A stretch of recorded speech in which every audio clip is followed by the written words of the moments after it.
She was one of the biggest movie stars on the planet, the woman who turned Charlie's Angels into a billion-dollar franchise, who made rom-coms feel like the most fun you could possibly have in a movie theater, who smiled at the world so completely that the world smiled right back. And then, quietly, she disappeared. No farewell tour, no dramatic announcement, no explanation. Just gone. For nearly a decade, Cameron Diaz said almost nothing publicly about what had happened, not about the relationship that broke her, not about the media war that nearly consumed her, and certainly not about the night at a Hollywood party when she walked in expecting to see a friend and instead saw something that changed everything. Now, approaching 50, she is finally talking. And what she has said explains not just why she left Hollywood, but why it took her 8 years to fully heal from a single relationship. It started, improbably, with a burping contest.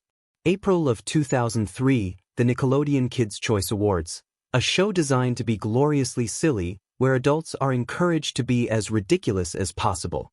Cameron Diaz, 30 years old and coming off the massive success of Charlie's Angels, stepped on stage to present the Best Burp Award, a category she herself had won 2 years earlier. The winner that night was a 22-year-old who had just left NSYNC, had recently and very publicly broken up with Britney Spears, and was in the middle of trying to reinvent himself as a serious solo artist. Justin Timberlake. They exchanged polite nods on stage. Then they went backstage and immediately began competing to see who could burp louder.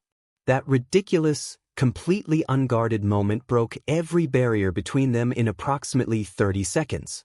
They left the building together that night, holding hands in front of cameras, and by morning, newspapers across America were running the photographs. What looked from the outside like a wildly unlikely pairing turned out to be, up close, something that made perfect sense. They were both competitive, both funny, both deeply unselfconscious in a way that most people at that level of fame forget how to be. He was 9 years younger than her.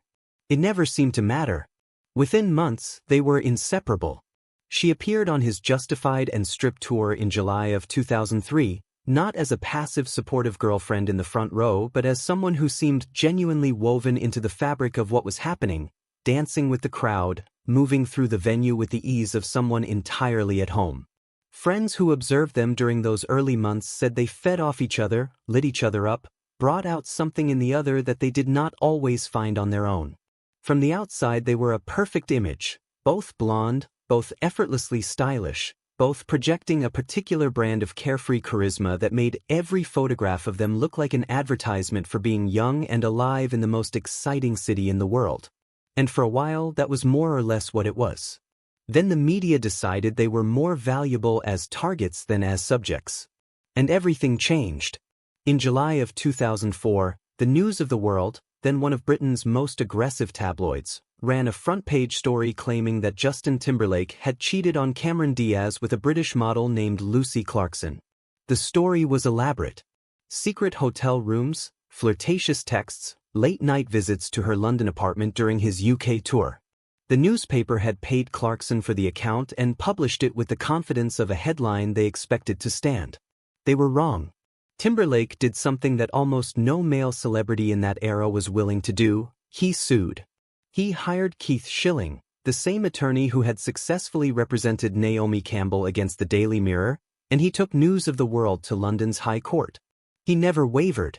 While the lawsuit progressed over the following year, he and Diaz continued appearing together publicly, a deliberate, visible refusal to let the story define them. In August of 2005, the truth was read into the court record. The newspaper formally acknowledged that every single allegation was entirely false and without foundation. Lucy Clarkson stood before the court and offered an unreserved apology to Timberlake and to Diaz for the distress and embarrassment she had caused. She admitted the entire account was a fabrication. News of the World paid Timberlake substantial damages, a figure never publicly disclosed, and he donated every penny to charity. He had won. He had also sent a message that could not be misread. Come after this relationship and we will fight back. The message was received and immediately ignored. In May of 2005, just as the Timberlake lawsuit was reaching its conclusion, The Sun published a story about Cameron Diaz. The headline claimed she had been caught in a 3-minute passionate kiss with Shane Nickerson, a married television producer with a young child, while Timberlake was in hospital preparing for throat surgery. The implication was clear and calculated. Diaz's response was identical to her boyfriend's. She hired Simon Smith, the same lawyer who had represented Timberlake, and she took the Sun to the same London court. When the evidence was examined, the reality bore no resemblance to the story. Diaz's lawyer informed the court that the entire incident amounted to a goodbye hug between two colleagues, captured by a photographer at an angle designed to make an ordinary farewell look like something else entirely. The Sun was forced to admit the story had no foundation and should not have been published. The newspaper apologized and paid Diaz substantial damages. And because the Sun had reprinted the story from the American tabloid National Enquirer, Diaz sued that publication as well. That case dragged on for another 2 years, finally resolving in February of 2007 when the Enquirer too was forced to apologize and compensate her. The cruel irony of all of it was that the harder they fought, the more they were hunted. Every lawsuit generated new headlines. Every court appearance attracted more cameras. They were no longer simply being covered, they were being manufactured into content by an industry that had discovered they were more profitable as targets than as stars. The pressure accumulated in ways that neither of them had expected when a silly backstage burping contest had launched the whole thing. Then came November 6, 2004, the night outside the Chateau Marmont. They had spent the evening inside and stepped out together onto a dark, quiet street, hoping for one of the rare moments of genuine privacy that couples at that level of fame have to actively search for. Out of the shadows came two photographers, Saul Lazo and Jose Gonzalez, who moved directly toward them with cameras raised, no distance, no warning. Diaz did not hesitate. She moved straight at Lazo, struck him in the neck, and pulled the camera from his hands.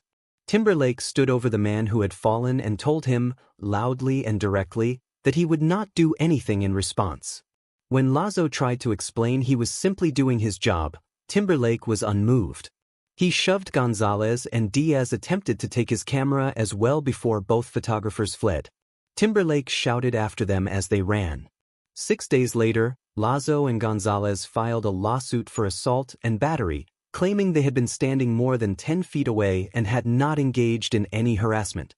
Timberlake and Diaz's representatives issued an unambiguous response, describing their clients as having been ambushed on a dark deserted street by two men emerging from a concealed position and characterizing everything that followed as acts of self-defense. US Weekly purchased the photographs and published them on November 22. In an irony nobody had scripted, Timberlake happened to be wearing a sweatshirt with the word criminal printed across the front. The LAPD investigated and filed no charges. The case eventually settled quietly out of court. Despite everything pressing against them from the outside, they made the world laugh together. Their Saturday Night Live appearance in 2005 produced a sketch, The Barry Gibb Talk Show, that became one of the most quoted comedy moments of the decade. They voiced characters in Shrek the Third together. From the outside they still looked like exactly what everyone wanted them to be. But privately, the strain was beginning to accumulate in ways that public appearances could not fully conceal. Both of them, in separate interviews across those years, deflected every marriage question with practiced humor. On the Ellen DeGeneres show, Diaz said she had commitment issues and laughed it off so convincingly that almost nobody thought to wonder if she meant it. Timberlake told someone who asked about wedding plans to go ahead and buy the dress as long as they stayed the same size for the next 15 years. The audience laughed. Underneath the jokes was something real. Two people who loved each other and valued their independence more than they were ready to admit, in a relationship that had no anchor and was accumulating weight from every direction. By late 2006, reports were circulating that Timberlake had become close to actress Scarlett Johansson while filming a music video for What Goes Around Comes Around. Whether or not the reports had substance, the damage to the relationship was real. On January 11, 2007, a joint statement was released confirming what the rumors had been building toward. Justin Timberlake and Cameron Diaz had ended their romantic relationship by mutual agreement, with love and respect for one another, and they preferred to remain friends. It was as clean and dignified as a breakup statement can be. The world sighed. Newspapers ran their headlines. Everyone assumed the two of them would process it privately and that time would do its inevitable work. What nobody was prepared for was what happened approximately 1 week later at Prince's Golden Globes after-party. The event was private and prestigious, attended by the kind of guests who do not need to explain their presence. Names like Prince, Terrence Howard, everyone at the precise intersection of music, film, and cultural moment.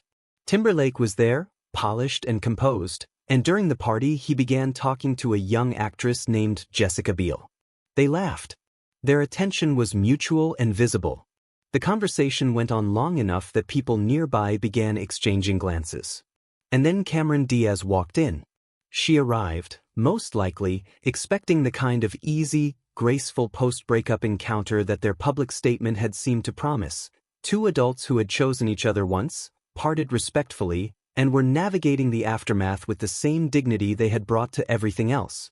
What she found instead was her former boyfriend, 1 week after the statement about love and respect and remaining friends, openly and publicly flirting with another woman in a room full of the most connected people in the entertainment industry. According to those present, Diaz saw exactly what was happening. The conversation between her and Timberlake that followed was not quiet. He was later seen slamming his fist on a table. Cameron Diaz walked out. Timberlake followed her out shortly after.